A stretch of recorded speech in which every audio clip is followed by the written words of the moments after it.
মাদ্রাসা মাআরিফ আল ইসলামিয়া মসজিদে এশা নামাজের পর ইসলাহি মাহফিলে বসার তৌফিক দান করেছেন। সেজন্য আল্লাহ পাকের শুকর আদায় করি আলহামদুলিল্লাহ। মুহতারাম উলামায়ে কেরাম বয়ান করেছেন, তাদের থেকে আমরা জরুরি নসিহত শুনেছি, সেইগুলিকে আমরা পাথেয় বানাইনি এবং সেই মোতাবেক চলার তৌফিক আল্লাহর কাছে কামনা করি। আমি আপনাদের সামনে অযোগ্যতা সত্ত্বেও বসছি আল্লাহ পাকের ফজল করম এবং রহমতের আশা নিয়া, আর আপনাদের নেক দোয়ার আশা নিয়া। আপনারা দোয়া করেন এমন কিছু কথা বলার তৌফিক আল্লাহ আমাকে দেন যে কথার মধ্যে আমারও ফায়দা, আপনাদেরও ফায়দা। দোয়া করেন আল্লাহ তৌফিক দান করেন, এই কথা বলেন আমিন আল্লাহুম্মা আমিন।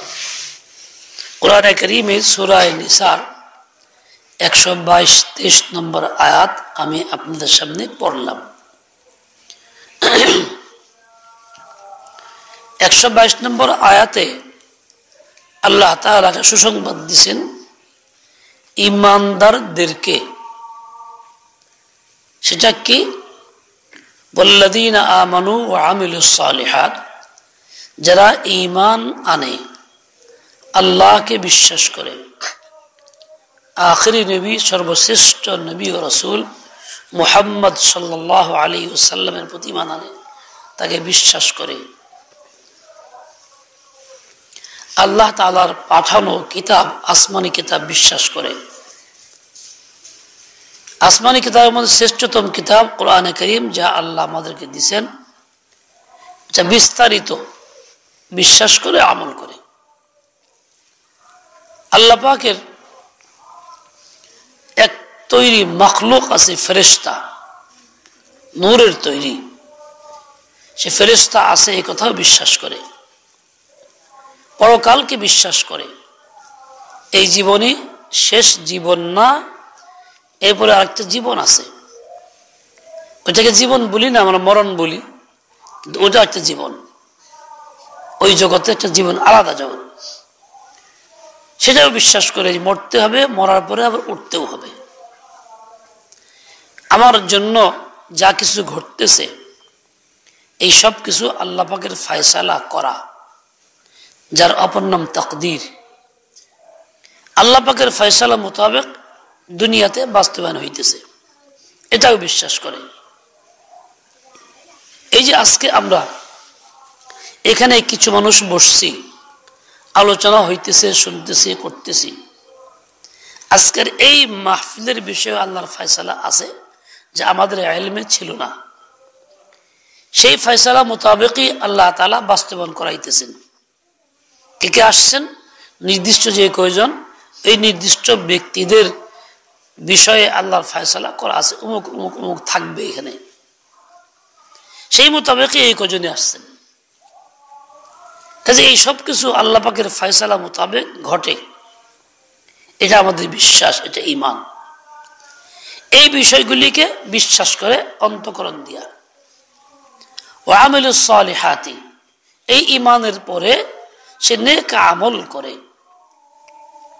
নেক আমল বলতে নিজের কোনো বানানো কোনো আমল না, সামাজিক প্রথা না, রসম না, বরং যে আমলটা আল্লাহ তাআলা দিছেন, রাসূল আকরাম সাল্লাল্লাহু আলাইহি ওয়াসাল্লাম বাস্তবায়ন করছেন, যে আমলটা রাসূল আকরাম সাল্লাল্লাহু আলাইহি ওয়াসাল্লাম করছেন, উম্মতকে করার হেদায়েত দিছেন, সেটা রাসূলের তরিকায় বাস্তবায়ন করা।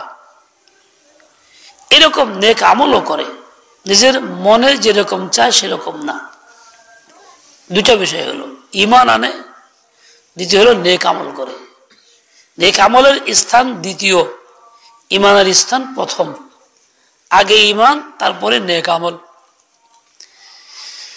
ঈমান যদি থাকে নেক আমল গ্রহণযোগ্য হয়, আর ঈমান না থাকলে নেক আমল গ্রহণযোগ্য হয় না। ঈমান যদি খাঁটি থাকে তবে গ্রহণযোগ্য হয়, ইমান আছে নামে খাঁটি না তবু গ্রহণযোগ্য হয় না। ইমান বলতে খাঁটি ইমান। খাঁটি ইমান কেন বললাম? দুনিয়াতে খাঁটি বা খাঁটি দুটা জিনিস আছে, আসল এবং রূপক দুটা জিনিস আছে। এই যে আমরা একটা আমল করি, নামাজ পড়ি, এর একটা রূপ কি? আমি দাঁড়াইতেছি, উঠতেছি, বসতেছি, পাকসাফ হয়ে আসছি, কিরাত পড়তেছি, এই সুবহানাল্লাহ তাসবিহ ইত্যাদি পড়তেছি, সর্বশেষ সালাম ফিরিয়ে দিলাম। এর একটা রূপ আছে, তার নমুনাও আছে, যেটা পরকালে আমার সামনে আসবে। সেটা কি? বলে আল্লাহ তাআলা একজন সুন্দরী সুশ্রী বাদীর আকারে পেশ করবেন। এই জন্য অনেক নেককার ব্যক্তিগণ এরকম স্বপ্নও দেখছেন এবং দেখেন তার সামনে সুন্দরী বাদী আসছে এবং সেটা তার নামাজের আকার এবং রূপ, ওই জগতের আকার। এই জগতেও কিন্তু রূপ আছে এবং সুরত আছে, হাকিকত আছে, আসল রূপ নকল রূপ আছে, সবকিছুর মধ্যেই পাওয়া যায়। ইমানের ক্ষেত্রেও তাই। স্বর্ণ একটা আসল খাঁটি, দাম যার 1,20,32,000 টাকা বড়, আর স্বর্ণের মতোই কালার, দেখতে চকচকা সুন্দর, যাকে কি বলে ইমিটেশন বলে, বা কি বলে যে মহিলাদের অলঙ্কার আছে না স্বর্ণের মতন দেখতে, সিটি গোল্ড বলে। দেখতে তো স্বর্ণের মতো, তার দাম কত? তাহলে একটা স্বর্ণ আসল আর একটা নকল, স্বর্ণের মতো স্বর্ণ না। দুনিয়াতে এরকম বহুত কিছু আছে। এরকম ভাবে আল্লাহ পাক সাদৃশ্য পয়দা করছেন অনেক কিছুর মধ্যে। তরিতরকারি দেখতে একটা ফোটার মতো, এরকম বহু তরিতরকারি আছে, কিন্তু আসলে এক জিনিস না। ক্ষীরা যদি একটু ভালো বড় সাইজের হয়, শশার মত দেখা যায় না, তাই কি শশা হয়ে যায়? শশা এবং ক্ষীরা কাছাকাছি কাজ, কিন্তু দাম এক না, দামেও বেশ কম। তাহলে দুইটা কাছাকাছি হওয়ার পরেও কিন্তু এক জিনিস হয়ে যায় নাই, একটা আপনার মতো হয়েছে। এরকম ভাবে ইক্ষু কুশল বা যে যাই বলি, তার মতো বাঁশ আছে, ওই আকারটা ইক্ষুর মতো, কিন্তু তাই বলে কেউ ইক্ষুকে বাঁশের দামে কিনে না, আর বাঁশকেও কেউ ইক্ষুর দামে কিনে না। ইক্ষুর মধ্যে যে রস, যে মজা মিলে, বাঁশের মধ্যে সেটা মিলে না। তার মানে একটা হাকিকত আর একটা হলো রূপক, দুই জিনিস। এরকম সবকিছুর মধ্যে আল্লাহ তাআলা নমুনা রাখছে। এই যে ঈমান এবং আমল, এর মধ্যে কিন্তু দুইটা অবস্থা আছে, একটা সুরত বা রূপ আছে, আর একটা হাকিকত আছে। ঈমানের হাকিকত, যেটা প্রকৃত ঈমান, হাকিকি ঈমান, এই ঈমানটা আল্লাহর কাছে পছন্দ, গ্রহণযোগ্য, তার উপর নির্ভর করে নেক আমল এবং তার বিনিময়। ঈমান যদি হাকিকি বা খাঁটি না থাকে, তাহলে ওই রকম ঈমানের পরিচয় সমাজে হয়তো থাকবে, কিন্তু তার ওই ঈমানের উপরে নেক আমল নির্ভর করে না, গ্রহণযোগ্যতা মিলে না, সওয়াবও মিলে না। যেমন লোকেও যদি বলে আমি নামাজ না পড়লে কি হবে, ঈমান আমার ঠিক আছে, এই ধরনের কথা সমাজে প্রচলিতও আছে। বাস্তবে কি এই লোকটার নামাজবিহীন ঈমান কি আসল ঈমান, হাকিকি ঈমান? তা কিন্তু না, যে নকল ঈমান, রূপক ঈমান। এরকম ভাবে একজন লোক ঈমানের দাবি করে মুমিন মুসলিমের সঙ্গে থাকে, একই সমাজে বসবাস করে, এক মসজিদে আসে, নামাজ পড়ে। এই লোকটা বাড়িতে মাজার বানাইছে, পূজাও করে, মসজিদেও আসে, তাহলে এই লোকটার ঈমান কি হাকিকি ঈমান, নাকি ঈমানের রূপ তার মধ্যে?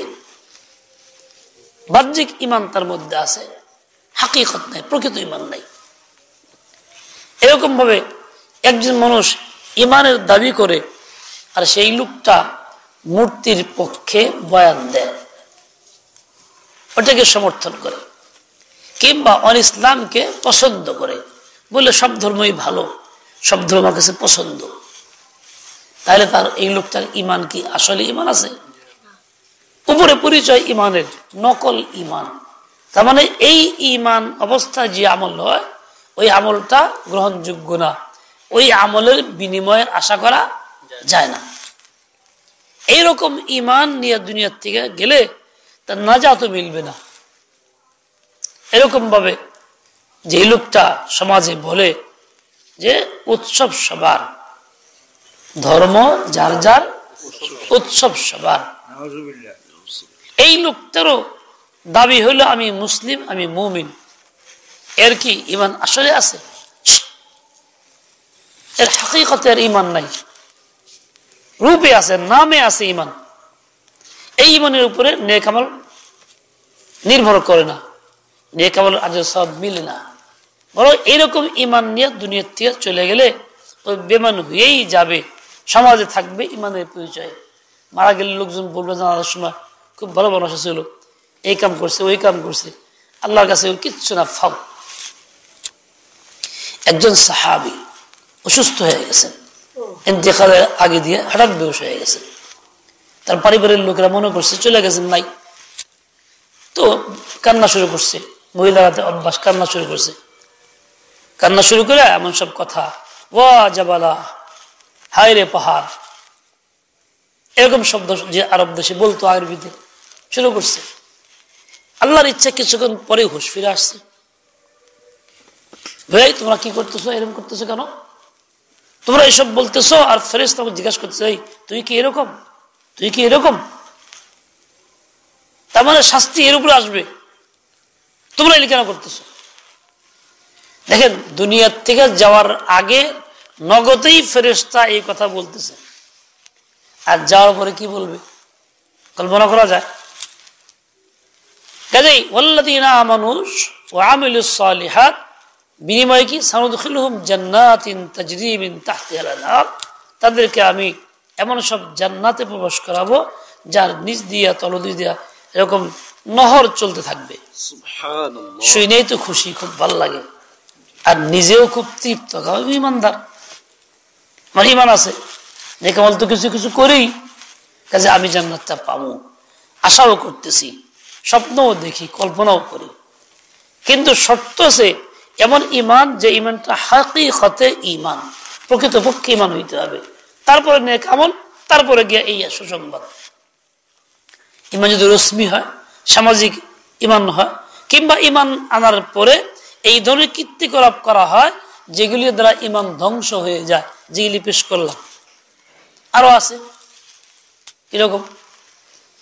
একজন মানুষ রাসূল আকদাস সাল্লাল্লাহু আলাইহি নবুয়তের ব্যাপারে সন্দেহ পোষণ করে। একজন মানুষ ইমান আনছে নামাজ কালাম পড়ে, কিন্তু সে মনে করে আরো কেউ নবী ভিন্ন আছে, নবী ছাড়াও, তাদের দৃষ্টিতে কাদিয়ানী কিংবা বরকতুল্লাহ কিংবা আরো কেউ, এলাকা ভিত্তিক দাবি করে না অনেকেই। তাহলে এই লোকটা নামাজ পড়লেও তার ইমান নাই, রোজা করলেও নাই, উমরা করলেও নাই, হজ করলেও নাই, এইগুলো ইমানের রূপ তার মধ্যে আছে, হাকিকত নেই।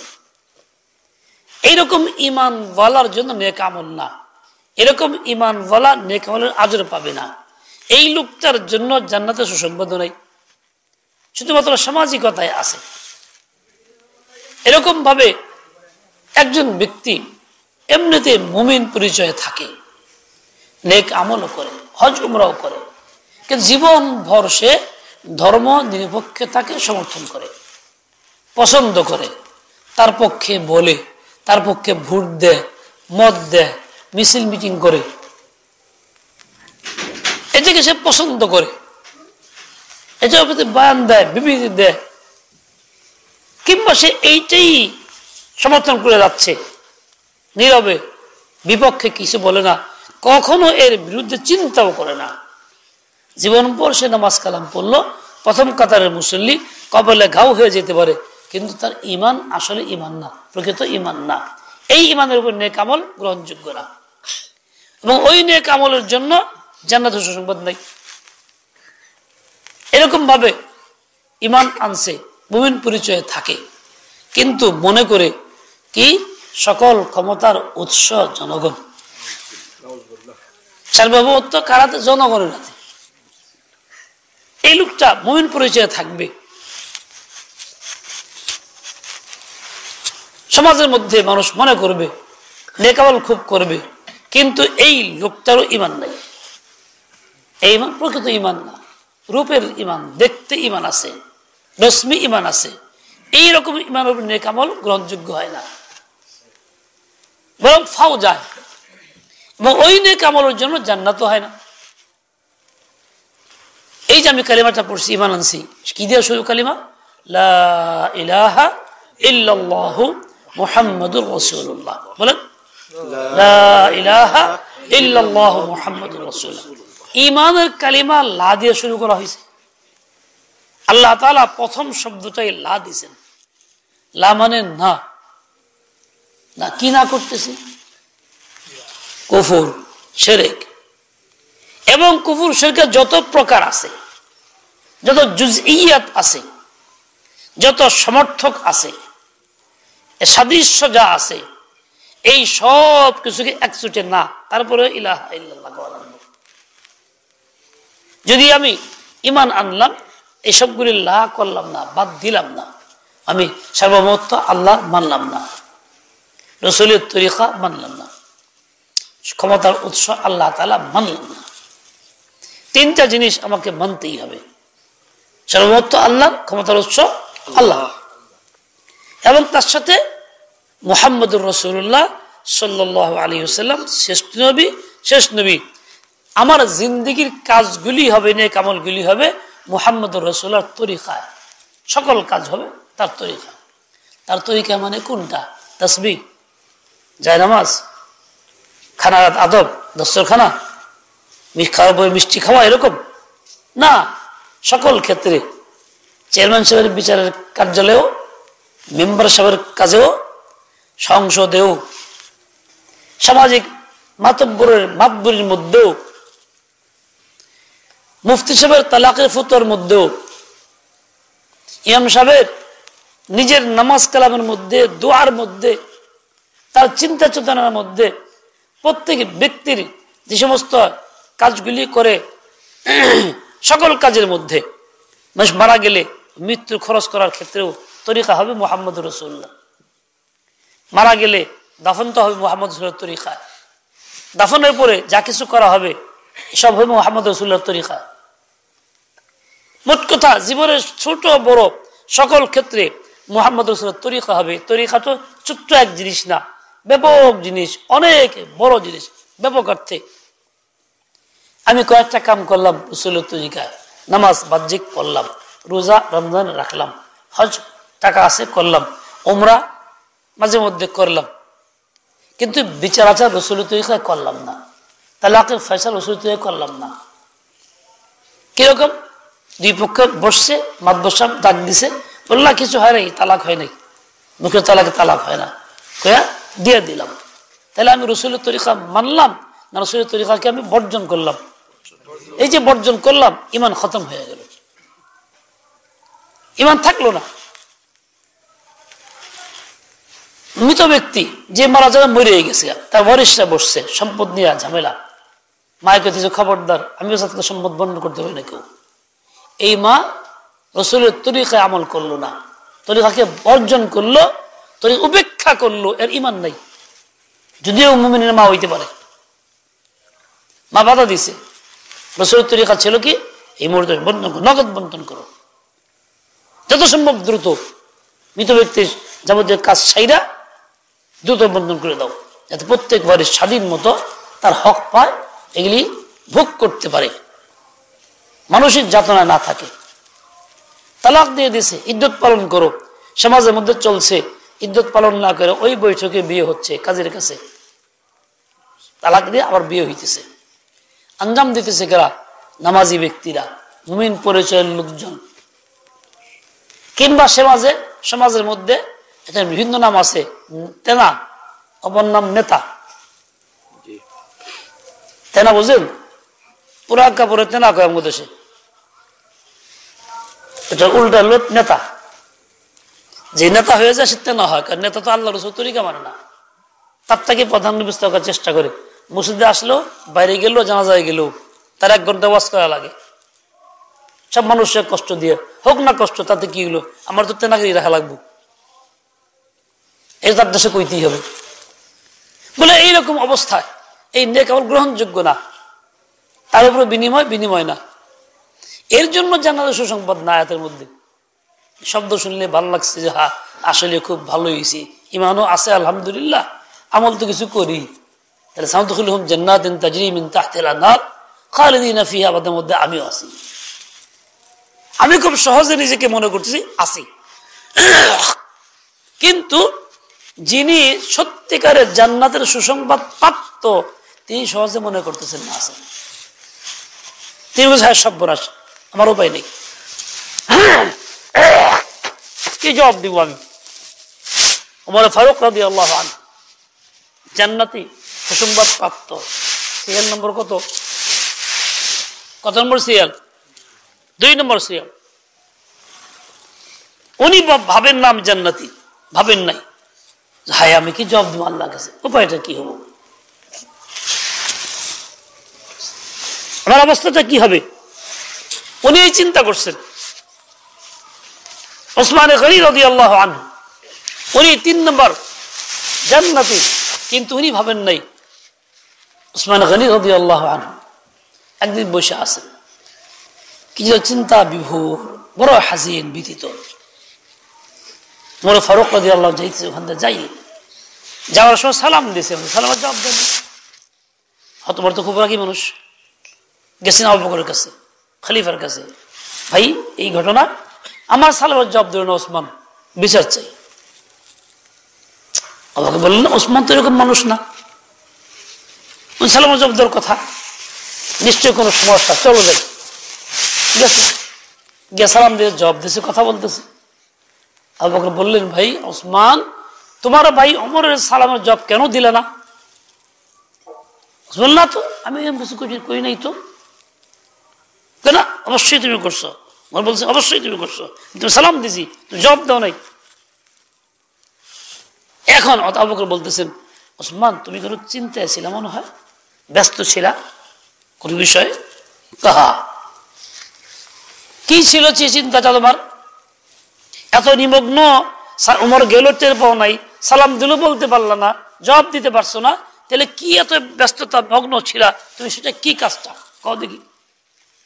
ওসমান বলতেছেন রাদিয়াল্লাহু, যিনি জান্নাতি সুসংবাদ প্রাপ্ত 3 নম্বর সিয়াল, তিনি কি বলছেন যে আমি চিন্তা করি রাসূল আকদাস চলে গেলেন দুনিয়ার থেকে, আমি জিজ্ঞাসা করে সারতে পারলাম না নাজাত কোন পথে, কোন কাজে নাজাত, এই যে জিজ্ঞেস করে আসতে পারি, আগে চলে গেছেন। এই জন্য চিন্তা করতেছিলাম যে কি করব, বিভোর ছিলাম, কইতে পারি না ওমর গেছে কি না গেছে। আবু বকর বললেন যে ভাই ওমর, ওসমান শোনো, তুমি জিজ্ঞেস করতে না বললাম, জিজ্ঞেস করে রাখছি। আচ্ছা, উনি উঠা কাছে তার কাছে গিয়ে হাত চুমা দিয়েছে, ভাই আপনি উপযুক্ত ব্যক্তি, কি সেটা কোন? বলে রাসূল আকদাস সাল্লাল্লাহু আলাইহি ওয়াসাল্লাম বলছেন মান ক্বাবিলা মিন্নি হাযিহিল কালিমাতা আল্লাতী আরাদতু আলা আম্মি ফারাদ্দাহা ফাহিয়া লাহু নাজাতুন। ওই কালিমা যা আমি চাচা আবু তালেবের কাছে পেশ করছিলাম, সে গ্রহণ করে নাই, প্রত্যাখ্যান করছে, ওই কালিমা যে আমার থেকে গ্রহণ করে তো ওই ব্যক্তির জন্য নাজাত হবে। কথা তো সহজ, লা ইলাহা ইল্লাল্লাহ গ্রহণ করে নাজাত হবে, কিন্তু আসলে কি তাই? গ্রহণ করে বলছে মান ক্বাবিলা মিন্নি, পরে মান ক্বারা মিন্নি বলা যে পড়ছে, মান তালাফফাযা না, উচ্চারণ করেছে তা না, কাবিলা গ্রহণ করছে, কালিমা যখন দিল থেকে পড়ছে, মুখে উচ্চারণ করছে, মানুষকে জানাইছে, ঠিক তেমনি কাবিলা, এই কালিমার তাকাজা যা সবটা সে পূর্ণ করছে, এলো কাবিলা। স্বামী স্ত্রীর মধ্যে বিয়ে শাদী হয়, কবুল করে, খালি মুখ দিয়ে খালি কথাটা কয় কবুল করলাম, একটু কি না আর কিছু আছে এর মধ্যে? পাওনা দাওনা লেনদেন সবকিছু এর মধ্যে আছে। মহিলা যে বাবা এটা দাও, পুরুষ বললো আমি তো দিব কেন, তো শর্ত তো ছিল না, কবুল করার কথা তো কইছি। এই কথা মহিলা মানবে, পৃথিবীর লোকজন মানবে, সমাজ মানবে? যখনই খাইয়া পড়ছে বিয়ের কবুলটা কইছে, যা কালিমা, বাস সবকিছু তার উপরে এসে গেছে। মানে কবিলা মিন্নি আল কালিমাত আল্লাতী আরাদতু আলা আম্মি, এই কালিমা যেই মুখ দিয়ে পড়ছে সব এসে গেছে। এখন ইমান খাটি হইতে হইব, উপরে মনে চলবো না, এখন নেক আমল খাটি হইতে হইব, জিন্দিগির সকল কাজ নবীর তরিকা হইতে হইব। কাজে কি মৃত কি জীবিত, কি ছোট কি বড়, নাতি হইছে নাতি হইছে, দাদা তো খুব খুশি, মাইক আনছে, মাইক বাজতেছে, মানুষের দাওয়াত দিয়েছে, মিষ্টি খাইতেছে, নবীর তরিকায় আমলটা করে নাই, তাহানিক এটা হয় না। নবীর তরিকায় যায় তাহানিক তো এটা যে গান হবে না, মাইক থাকবে না, একজন নেককার লোক দিয়া তার মুখে তুতে লাগাই দিবে, তা সেটা জন্মের পরপরই যাই করে দেরি হয়ে গেলেও তো তরিকা ছিল এইটা, সেটা করলো না। বিয়ে সাথে দিচ্ছে, মেয়েকে বিয়া কিংবা ছেলেকে বিয়া, 2 লাখ টাকার গেট করছে, বাতি বিভিন্ন রকম লাগাইছে, তামসা করছে, অনেক লোক দাওয়াত দিছে, সেখানে নারী পুরুষের একত্র খাবার স্থান, এক টেবিলে খাইছে, খাওয়াইতেছে, নানান রকম তামসার কথা, এই ভিডিও চলছে, ওইটা চলছে, এটা চলছে। এই কাজটা যে করছে নবীর তরিকায় সে করে নাই, মুহাম্মদুর রাসূলুল্লাহ মুখ দিয়া কইছে, কবুল করে নাই। মান কবিলা মিন্নি শর্ত আছে, লা ইলাহা ইল্লাল্লাহ যেমন কবুল করবে, ঠিক মুহাম্মদুর রাসূলকে কবুল করবে, যে করে সকল কাজগুলি রাসূলের তরিকায় করবে। বাজার সদাই কার তরিকায়? রাসূলের তরিকায়। রাস্তায় মেলা করছে, এই রিক্সা যাইবা মুখখানে যাও, ওইটা বললো, ভাড়া কওয়া নাই, ওখানে গিয়ে গন্ডগোল নেমে সেটা ও দিব 10 টাকা ভাড়া, 15 টাকা ভাড়া, তর্ক মতো এক পর্যায়ে দিব গালি, হাই চিনস তুই আমারে, এক থাপ দাঁত ফাড়া দিন বেটা। হ্যাঁ যদি এলাকার প্রভাবশালী হয়, 2-4-5টা 2টা তারা কেবো রিক্সা, তুই যা যা যা তুই, আর মজলুম ব্যক্তি খেদাই দিবি। রাসূলের তরিকায় কাজ করে নাই, কাজে এটা ইমান তার গ্রহণযোগ্য ইমান না। রাসূলের তরিকায় আসতে হবে যে না, এই তুই প্রভাবশালী ব্যক্তি হইতে কি হয়েছে, হক দাও, কে ওঠে নাই কেন? মাসলাতের হুকুম কি? মাসলা তো এটা কয়ে ওঠে নাই যে বারাসাই বেশি দোকান লাগবে, বাসের মধ্যেও কি, ট্যাক্সির মধ্যে কি, রিক্সার মধ্যে কি, ওটার মধ্যে কি, বইলে উঠতা কম দামে দিতে পারতা, 10 টাকা 5 টাকা রাজি হলে সে নিতে অসুবিধা কি, তার ইচ্ছা। বলে যখন ওঠো নাই, সে 15টা আছে তাই দোকান লাগবে। এটা রেট থাকে মুখখানে মুখখানে, এই রেটটা গ্রহণযোগ্য হয় না শরীয়তের আইনে। তাহলে এই লোকটা তখন কি করলো? তরিকায় মুহাম্মদকে বাস্তবায়ন করলো না, মিছা কথা কইল মুখ দিয়ে, কোন সব মুহাম্মদের তরিকায়। মরার সময় মিছা কথা কয়ে দেয়, মতখোর নিশাখোর বেনামাজি রাসূলের বিরুদ্ধে কথা সংগ্রাম করছে, আলেমদের বিরুদ্ধে সংগ্রাম করছে, মরার পরে তার রাখা হয় কথা বলে বিসমিল্লাহি ওয়া আলা মিল্লাতি রাসূলিল্লাহ, রাসূলের তরিকায় মিল্লাতে রাখলাম, একদম কাঁচা মিছা কথা কয় যারা কয়। কোথায় রাসূলের তরিকা রাখলো? যারা রাখছে সেও বেঈমান, রাখতেছে বেঈমানি তরিকায়। আমি এক জানাজায় খারাইছি, এক লোক, তার নাম আনসারি, নাম আনসারি না, নাম পড়ছে আনসারি, নাম অন্য কিছু, প্রথম যুগে বেলাইনে ছিল। এই বন্যা সব ঘুমাইতেছে, খালি কেউ নাকি এত আগে ঘুমাইতেছে। হ্যাঁ, চন্দানা দিয়ে বসেন ভাই, আপনার দেখা কয়দিন পরে কে জানে, নাও তো হইতে পারে। তো চাদর কমাই দেন, শীত শীত লাগান, তাই ঘুমাইব না।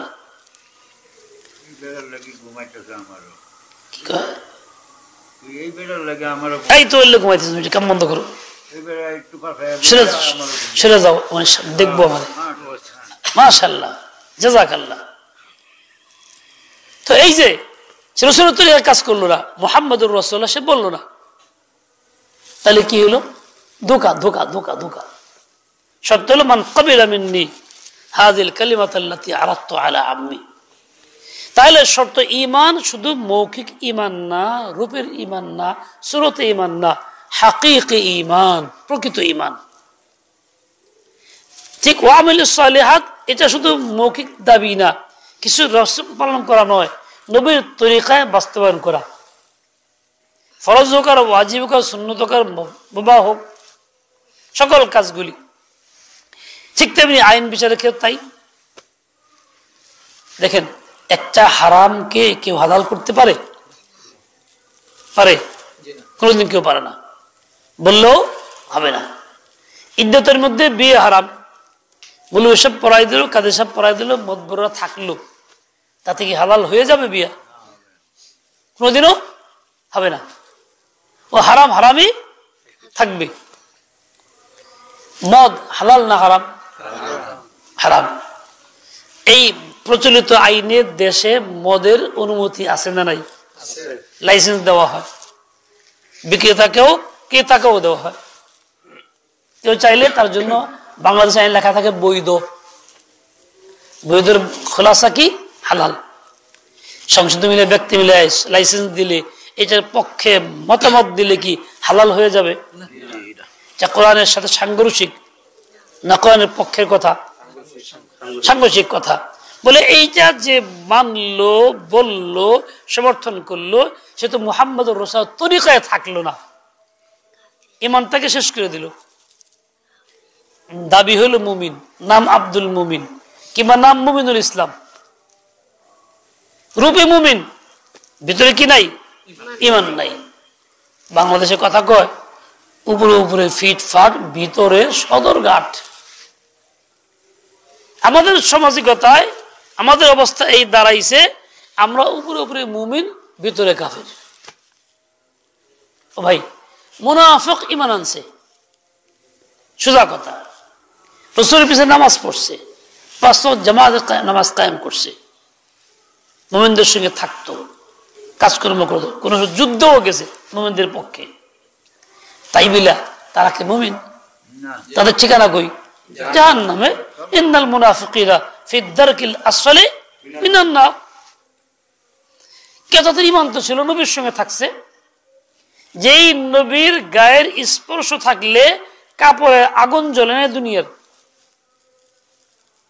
আবু দারদা রাদিয়াল্লাহু তাআলা আনহুর কাছে একটা কাপড়ের টুকরা ছিল, মেহমান গেছে, বান্দিকে বলছে যে নিয়ে আসো, দস্তখান লাগাও, খানা দাও। দেখছি খুব ময়লা, জলদি সাফ করে নিয়ে আসো। বান্দি চুলায় আগুন জ্বালায় কাপড়টা চুলায় দিয়ে দিছে, মুহূর্তের মধ্যে নিয়ে আসছে, কাপড় একদম ধৌ ধৌ পরিষ্কার গরম। মেহমান কই যে কি ব্যাপার, কেমনে সাফ হইল, দ্রুত তাড়াতাড়ি ধুইল কেমনে? কই যে ধোয়া লাগে না, যে আগুন দিয়ে ধুই। তার মানে আগুন এটা ময়লা খায়া ফেলা, এটারে স্পর্শ করে না। এই টুকরাটা নবীর গায়ে লাগছিল, স্পর্শ হয়েছিল, সেই জন্য আল্লাহ তাআলা এই কাপড়ের মধ্যে নবীর এই গায়ের স্পর্শের ইহতিরাম বহাল রাখছেন। যতবারই আগুনে দেয়, আগুনের সুতাও তো পুড়ে না, শুধু ময়লাগুলি খায়া খতম করে। আগুনের বৈশিষ্ট্য হলো ময়লা খায়া ফেলা। গুনাহগার ব্যক্তি যখন গুনাহ অবস্থায় জাহান্নামে যাবে, এইগুলি ময়লা থাকবে। এই যে জাহান্নামে তাকে দেওয়া হইলে এই গুনাহের ময়লাগুলি খায়া শেষ করব, সময় লাগবো, হাজার হাজার বছর লাগবো। এক সময়ে শেষ হয়ে গেলে পরে ঈমান নিয়ে আসবো, বেরিয়ে আসবো, ময়লাগুলি খাইব ওখানে। যেই নবীর গায়ে স্পর্শ হইলে কাপড় যার মধ্যে আগুন স্পর্শ করে না, সেই নবীর সাথে তারা মুসাফাও করছে। মুনাফিকরা গায়ে গায়ে লাগছে, কি তাদের আগুন জাহান্নাম হারাম হয়ে গেছে? বরং জাহান্নাম তাদের জন্য ওয়াজিব হয়ে গেছে, একদম শিরোধার্য ফয়সালা, অটুট অটল, কোনো রকম পরিবর্তন নাই। কোরআনে পাক আল্লাহ ঘোষণাই দিয়েছেন, ইন্নাল মুনাফিকিনা ফি দারকিল আসফালি মিনান নার। মুনাফিকরা জাহান্নামের সর্বশেষ গভীরে থাকবে, গহ্বরে থাকবে। কেন রে ভাই? তা তো মুমিনের পরিচয় ছিল, মুমিনের সমাজে ছিল, নবীর সঙ্গে নামাজ পড়ছে বলে তাদের এই ঈমানটা ছিল সুরতে, হাকিকতে না। তারা মুমিন ছিল প্রকৃতপক্ষে না, তারা সামাজিক মুমিন ছিল, রাসমি মুমিন ছিল। তাহলে রাসমি মুমিন হইলে তার ঠিকানা জান্নাত হয় না। তাহলে ওয়াল্লাযীনা আমানু ওয়া আমিলুস সালিহাত, এই আয়াত দ্বারা বোঝা যাইতেছে খালি ঈমান নাম হইলেই হইব না, খালি নেক আমল নাম হইলেই হইব না, বরং এইভাবে প্রকৃত ঈমান আসতে হবে, নেক আমল প্রকৃত আসতে হবে। তার জন্য হইল সাউদখিলহুম জান্নাতিন তাজরি মিন তাহতিহা নার খালিদিনা ফিহা আবাদা, চিরস্থায়ী জান্নাতে থাকতে পারবে। ভাই আপনারা কি বলতেছেন? হাসি, কোনো সমস্যা? কি যান আপনার সমস্যা হলে যান, কোনো অসুবিধা নেই। ওয়াদাল্লাহি হাক্কা, আল্লাহ পাকের ওয়াদা একেবারে শতভাগ সঠিক, সত্য সত্য বাস্তবায়ন হবে। প্রকৃত ঈমান যার আছে, প্রকৃত নেক আমল যে করে, রাসূলের তরিকায় যে করে, তার জন্য জান্নাতের ওয়াদা শতভাগ সঠিক, জান্নাত পাবেই সে। শর্ত হলো ঈমানটা ওই রকম গ্রহণযোগ্য হইতে হবে, নেক আমলটা ওই রকম হইতে হবে, রাসূলের তরিকায় বাস্তবায়ন হইতে হবে। আল্লাহ তাআলার আইন কি? কেউ যদি খুন করে বিনিময়ে খুন, রিসাস যার নাম, ইতাআতিরা সাত গ্রুপের লোকেরা টঙ্গীতে 1809 খুন করছে, এইবার 24-এর 18 তারিখেও খুন করছে। ইসলামী শাসন ব্যবস্থা থাকলে কি হইতো? কোরআনের আইন জারি হইতো, এদেরকে খুন করা হইতো, যে কজন করছে ব্যক্তি খুন করা হইতো। এই যে না, এটা সব খুনি, সন্ত্রাসী, তাবলীগের নামে, দ্বীনের নামে সন্ত্রাসী। এদের সামাজিক বয়কট করেন, এদের কেউ জায়গা দিবেন না, এরা চিহ্নিত কে কোথায় আছে সব, এদের প্রতিবাদ করেন, প্রতিরোধ করেন। এরা প্রকৃত ইসলামের উপরে নাই, থাকলে কি খুন করতে পারে? ইসলাম খুনকে বৈধ করে না। এই যে কতল বা খুন, এই খুনের একটা আইন দেশেও আছে, যেটা ইহুদিদের বানানো কোরআনের বিরুদ্ধে। সেটা কি? ধরে নিব বিচার কাজ শেষে 30 বছর লাগতে পারে, 40 বছর লাগতে পারে, শেষে দেখে যাবজ্জীবন কারাদণ্ড মাপ পায় গেল। এবং এইটা, এই আইনের মধ্যে স্বাক্ষর দেওয়ালা লোক কার? জনপ্রতিনিধির, সংসদ সদস্যের। এটা মাইনা তারপরে সংসদে খাওয়ান লাগবো। সেখানে তার কাজ ছিল লা ইলাহা ইল্লাল্লাহ মুহাম্মাদুর রাসূলুল্লাহ, আমি নবীর তরিকার উপরে আছি, আমি ইমানদার, সেটার পক্ষে সমর্থন করতে পারি না। কিন্তু কেউ করতেছে, যত ওরা হাজি শাবক, গাদি শাবক, ওইটা মাইনাই সে কথা বলতে, ওইটার পক্ষেই আলোচনা করতেছে। তাহলে ইমান আছে? ওই ইমানের জন্য জান্নাত, এটা তো হইতে পারে।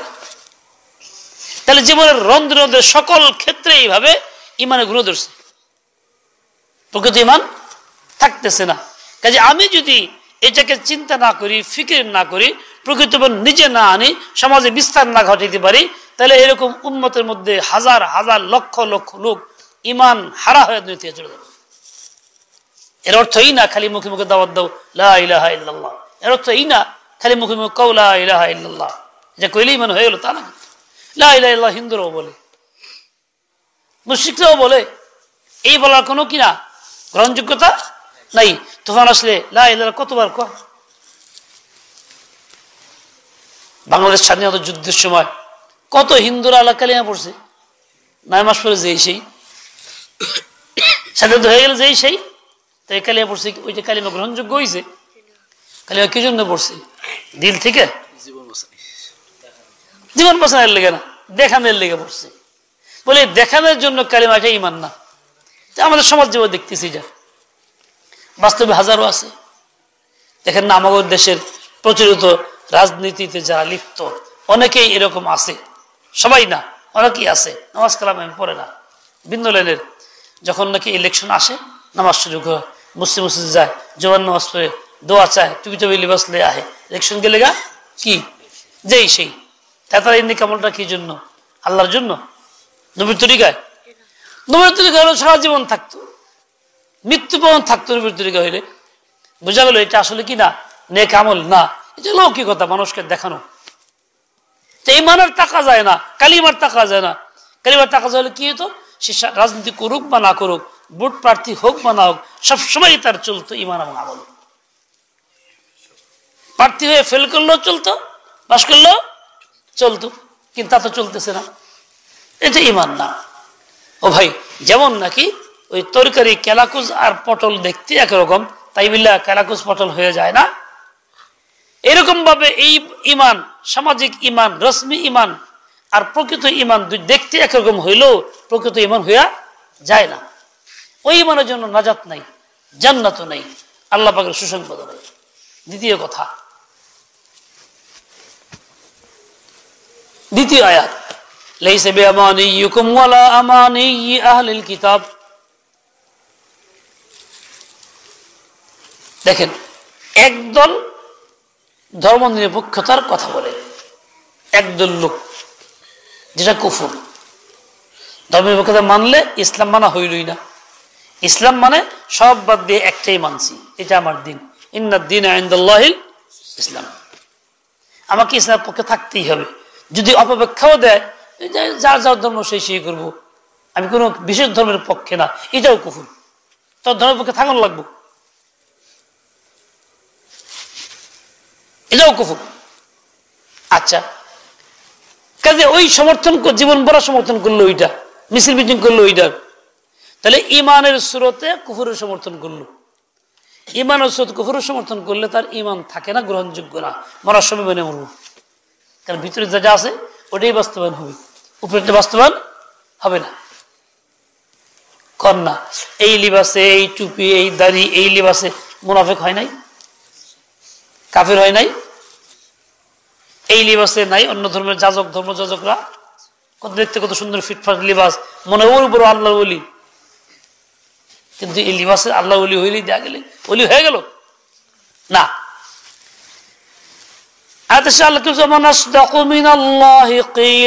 আল্লাহর চেতে সত্যবাদী আর কে?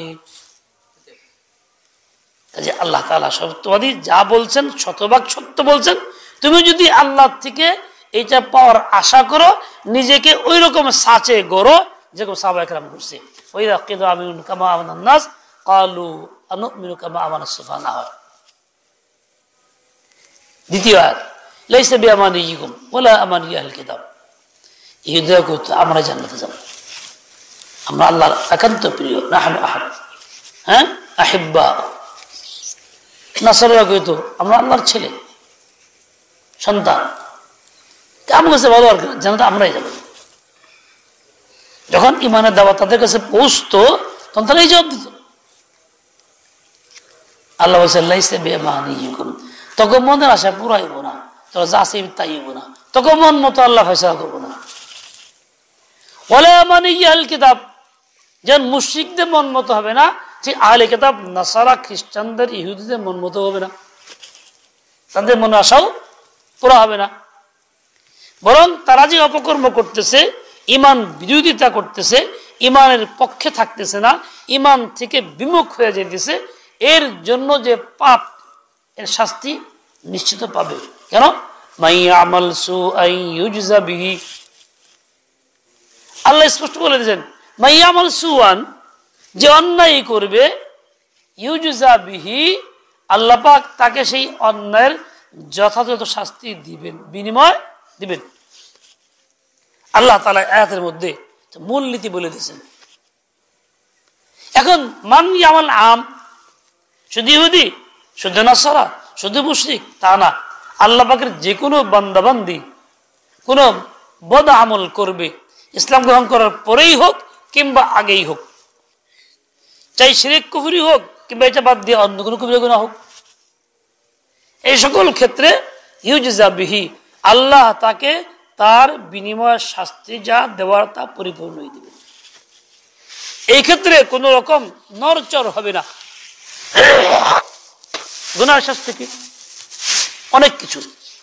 গুনার একটা বড় শাস্তি হলো এই, গুনাহগার ব্যক্তির জীবনে কখনো দিলে শান্তি আসে না, অশান্তি তাকে ঘিরে ধরে। টাকা কামায় ঠিক, শান্তি নেই, পয়সা কামায় ঠিক, শান্তি নেই, মানুষ তারে সালাম দেয়, সম্মান করে, সার কয়, উমুক কয়, তুমুক কয়, শান্তি নেই। ছেলে দিয়া গন্ডগোল, নিয়ন্ত্রণের বাইরে, শান্তি নাই। মেয়ে গন্ডগোল, একই মেয়ে, সে ভিন্ন ধর্মের কারোর সাথে সম্পর্ক কইরা সব উড়াইতেছে, নাচ গান কইরা, মটট খায়া থাকতেছে বেহুশ হয়ে বইরা, ঐশীর মতো, শান্তি নাই। যা কামাই করে বউ তার 3 গুণ খরচ করে, নাইট ক্লাবে চলে যাচ্ছে, শান্তি নাই। কেন? গুনাহের কারণে।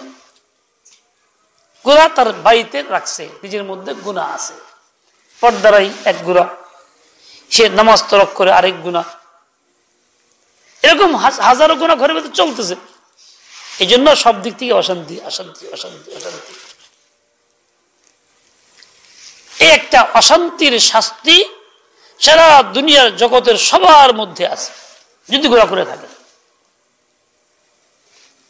কিছুই না থাকে এতটুকু তো আছে, মুমিন হওয়ার পরে আফসোস করে আরে কি কাজটা করলাম, ভালো করলাম না, আল্লাহকে কি জবাব দিব। এই যে অশান্তি, যা একটা বড় অশান্তি, এটা তো অবশ্যই আছে মুমিনের। কাজে শান্তির আশা করা যায় না গুনাহ করার মধ্যে। গুনাহ করা হারাম, গুনাহে নাই আরাম। পাপ করা হারাম, পাপে নাই আরাম হবে। এটা আর আমাদের সমাজের মধ্যে অনেক লোকের অভিযোগ শান্তি নাই, অশান্তির মধ্যে আছে, এই অসুবিধা ওই অসুবিধা, এখন তালিকা অনেক বড় চলতে থাকে। এর মূল কারণ কি? কারণ একটাই যে আমি গুনাহে লিপ্ত, আমার দ্বারা আল্লাহ পাক হুকুমের খেলাফ জিন্দেগি চলতেছে, নাফরমানি চলতেছে। এই জন্য আল্লাহ তাআলা আমাকে অশান্তির মধ্যেই ডুবায় রাখছেন।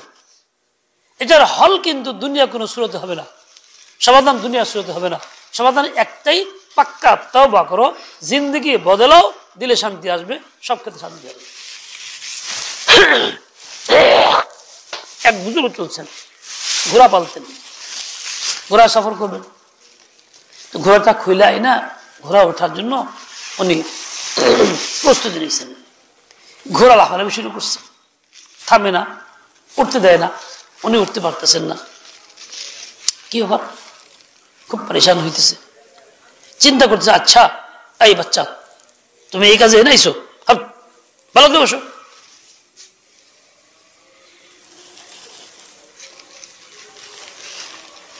কেন, কি হয়েছে? নিশ্চয়ই কোনো নাফরমানি আমি করে ফেলছি, কোনো ভুল করে ফেলছি, আল্লাহ নারাজ হয়ে গেছে, এই জন্য ঘোড়া কথা বলতেছে না।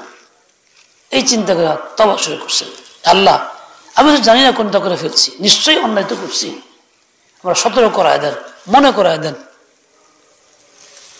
তওবা করার পরে কিছুক্ষণ ঘোড়া শান্ত হয়ে গেছে, ঘোড়া উঠে গেলেন। এই যে অশান্তিটা, ঘোড়া নিয়ন্ত্রণ মানতেছিল না, সবার হইতে দিচ্ছিল না, কি জন্য? বান্দার গুনাহের কারণে, এই জন্য দিচ্ছিল না। সেদিন এক মাওলানা সাহেবের ভাই মাস্টার স্কুলের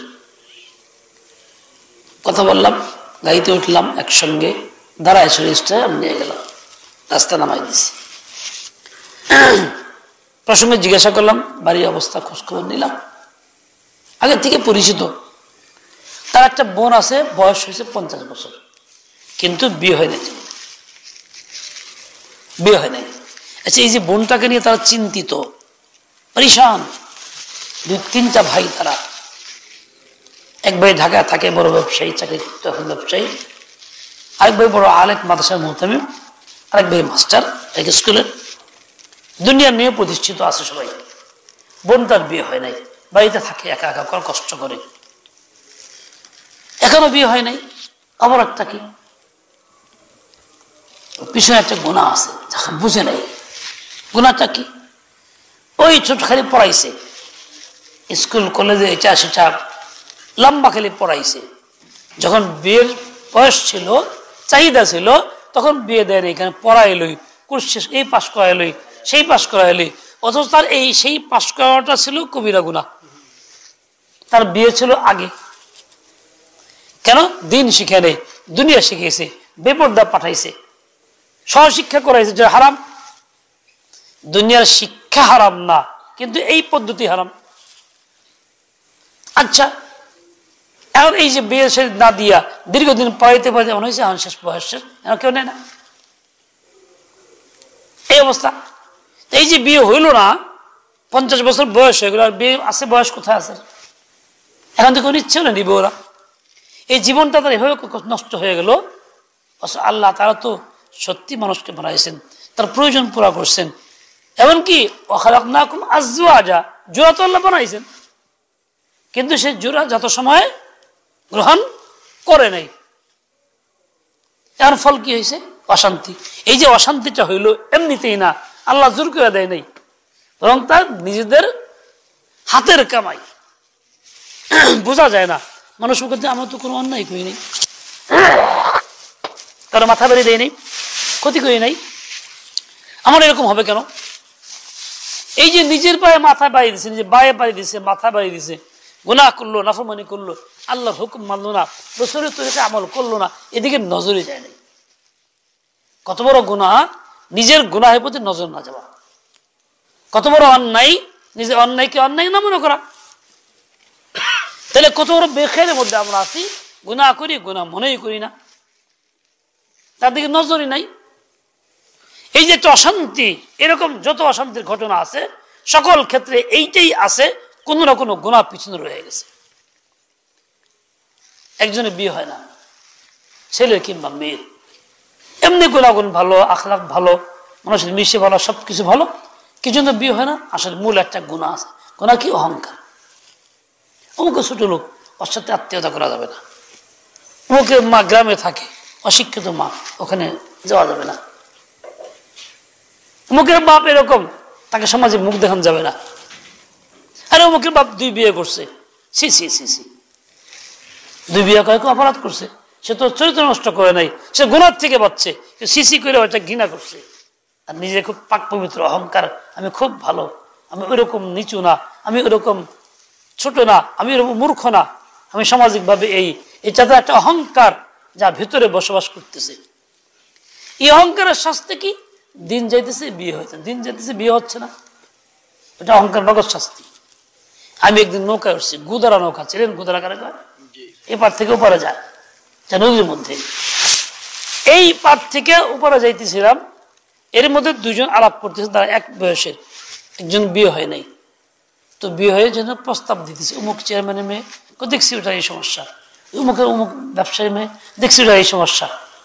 এরকম কিন্তু 18টা বললো খালি পার হইতে হইতে, আর 18টা খালি সমস্যাই, একটাও তার পছন্দ না। তার মনে কইলাম যে তোর বিয়ে জীবনে কপালে নাই রে, তুই যেরকম বাঁচতেছস, এই সমস্যা ওই সমস্যা, সমস্যা ছাড়া তুই পৃথিবীতে একটাও পাবি না, তোর বিয়ে জীবনে কপালে হইবে না। এই যে নিজেকে একদম ফ্রেশ মনে করতেছে, হ্যাঁ এই দোষ ওই দোষ ওই দোষ, খালি দোষই দোষ, বিয়ে হবে কেমনে? আমার আত্মীয়ের মধ্যে একজন ছেলে বিয়ে করে পারতেছে না, কেন পারে না? খালি বাসে, এই যে সব পছন্দ করে আইছিলাম কিন্তু দেখতে সুন্দর দেখা যায় না, ওটা পছন্দ করে আইছি কিন্তু বাপ এরকম, এটা পছন্দ করে আইছি মা এরকম, এটা পছন্দ করছি কিন্তু দূর মেলা, এই বাঁচতে বাঁচতে সবই হারাইছে, বিয়েই হয় না। কেন? এটা আসলে ওই যে একটা পাপ রয়ে গেছে ভিতরে, নিজেকে ছোট মনে করতেছে না, মুসলমানের এহতরাম করতেছে না, আরেকজন সম্মান দিতেছে না, নিজে অহংকারী হয়ে বসে রয়েছে। আল্লাহকে ডাক, অহংকার হইছিস তো, বড় বানাইছিস, নিজের তো ছোট বানাই দিই, জীবন বড় তুই লাঞ্ছিত হয়ে থাকবি, পরে কথা হন লাগবো, বাইও লাত্তি খাবি, তোর বিয়ে জীবন হইব না, তুই ছোট ভাই লাত্তি খাবি, তোর বিয়ে জীবন হইব না, আল্লাহ বাড়াই দিতেছে। এরকম যে কোনো ক্ষেত্র আপনি ধরবেন, মূলে একটা গুনাহ আছে। আল্লাহ বলেছেন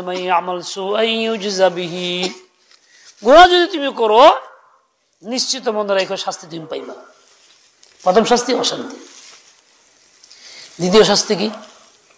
রিস্ক বরকত নাই, ইনকাম বাইর অনেক বেশি বাহ্যিক, কিন্তু জায়গা মতো কাজে হয় না, টাকা লাগে, অভাব থেকে যায়, ঋণ থেকে যায়, এই সমস্যা ওই সমস্যা, আর ব্যয় বেশি, মাসে 1 লাখ টাকা আয়, 3 লাখ টাকা ব্যয়, ক্যান্সার হয়ে গেছে বাড়ির কারো, সে তার জন্য একদম সব উজাড় হয়ে যাচ্ছে। এটা কিন্তু এমনিতেই না, পাপের কারণে, গুনাহের কারণে, নাফরমানির কারণে দেখা যায় না কি হইতেছে, রিজকে বরকত থাকতেছে না। এমনকি এই জন্য সে 2 হাত দিয়ে কামাই করে, বিগত জালেম সরকারের লোকেরা, সমর্থকরা 2 হাতে কামাই করছে, শত শত হাজার হাজার কোটি টাকা মালিক হচ্ছে, একজন দেশে বিদেশে প্রচার করছে, ছোট নেতারা অনেক কামাই করছে, চাঁদাবাজি করে, এই করে সেই করে, হ্যাঁ, বিভিন্ন উপায়ে ওই টাকাগুলো শান্তিতে আছে তারা। তখনও শান্তিতে ছিল, তখনও শান্তিতে ছিল না, পেট জীবনে ভরে নাই, এখনো শান্তিতে নাই, কিয়ামতে শান্তি থাকবেও না তারা, কারণ নাফরমানি করছে, জুলুম করছে, নাফরমানি, এটা একটা গুনাহ, শাস্তি ভোগ করতেই হবে। এরকম যে যেখানেই থাক, ব্যক্তি জীবনে, সমাজ জীবনে, যখন সে গুনাহ করবে এই গুনাহের শাস্তি সে পাবেই।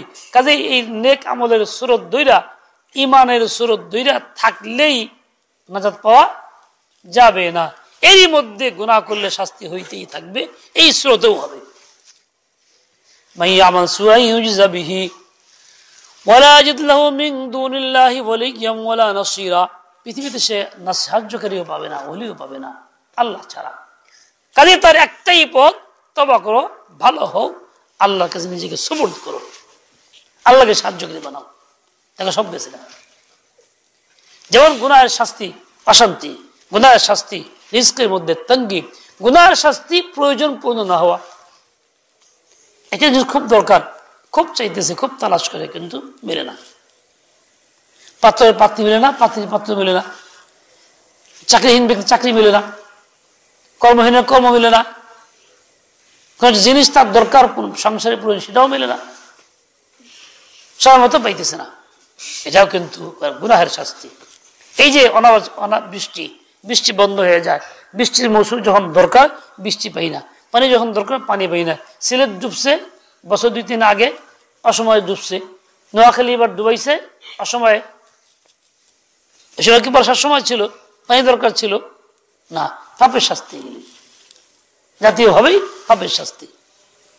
এরকম ভাবে মান ইয়ামাল সুআন ইউজযা বিহি, যত জায়গায় যা কিছু ঘটবে এসব পাপের শাস্তি, আল্লাহ তাকে ধরবেনি ধরবে। ওয়ালা ইয়াজিদ লাহু মিন দুনিল্লাহি ওয়ালিয়্যান ওয়ালা নাসীরা। এরকম ভাবে আমাকে এই সব অশান্তি, তঙ্গি, পরেশানি যাই কিছু হোক, এর থেকে মুক্তির ব্যবস্থা সাময়িক কোনো ওজিফা না, বিশেষ কোনো কাজ না। এর চিরস্থায়ী সমাধান হইল এটা, নিজে গুনাহ মুক্ত করা, তওবা করা, হকদারের হক আদায় করা, আল্লাহ তাআলার দিকে সুপুর্দ করা, নিজের জিন্দেগি রাসূলের জিন্দেগি মতো বানানো, সাহাবাদের মতো বানানো, যে আমি আমার ঈমান পাক্কা করছি, কুফর শিরক ইত্যাদি সমর্থন করি না, করিও না, গুনাহকে করি না, সমর্থন করি না, গুনার পক্ষেও যাই না, মতামত দেই না, সকল কাজগুলি রাসূলের তরিকায় করি, ইহুদির তরিকাও না, খ্রিস্টানের তরিকাও না। এই সব যদি করি এইভাবে, এই আন্দাজে, তাহলে ইনশাআল্লাহ তাআলা দুনিয়া আখিরাতে উভয় জগতে আমার শান্তি, আমার জন্য আল্লাহ পাকের বরাদ্দ জান্নাত নসিব হবে। আল্লাহ পাক রব্বুল আলামিন আমাকে আপনাকে সহি বুঝ দিয়ে দেন, সকল ফিতনা ফাসাদ থেকে মুক্ত করে দেন। ওয়া সাল্লাল্লাহু তাআলা আলা নবিয়্যিল উম্মি ওয়া আলা আলিহি ওয়া আসহাবিহি ওয়া বারাকা ওয়া সাল্লাম।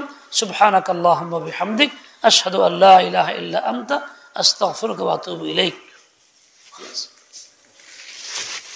اللهم صل على سيدنا مولانا محمد وعلى آل سيدنا مولانا محمد وبارك وسلم. جزا الله عنا محمدا ما هو آله. الله মাফ চাই, মাফ করে দেন, আমল নামা সাফ করে দেন, হিম্মতে আলিয়া পয়দা করে দেন, দর্দ ভরা দিল পয়দা করে দেন, খাস রহমত নাজিল করে দেন, तमाम तर परेशानी থেকে হেফাজত করেন।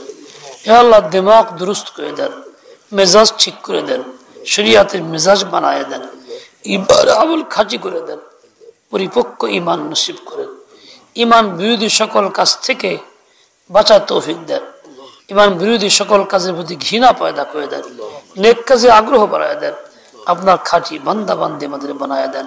ইয়া আল্লাহ জীবনের সকল ক্ষেত্রে যেন আপনার সার্বভৌমত্ব, সমতার উৎস আপনি, এটা বিশ্বাস করি, মানি, বাস্তবায়ন করি।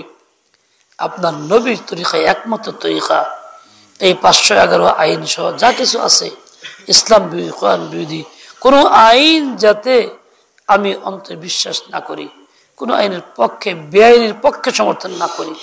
ইয়া আল্লাহ যারা অরাজকতা, অশান্তি সৃষ্টি করে, বিভিন্নভাবে দেশে খুন খারাপি করে, বিশেষভাবে এই মাত্র শব্দ ঘটলো সাদিয়ানদের এই অঘটন, ইয়া আল্লাহ এই সমস্ত থেকে দেশকে নিরাপদে রাখেন।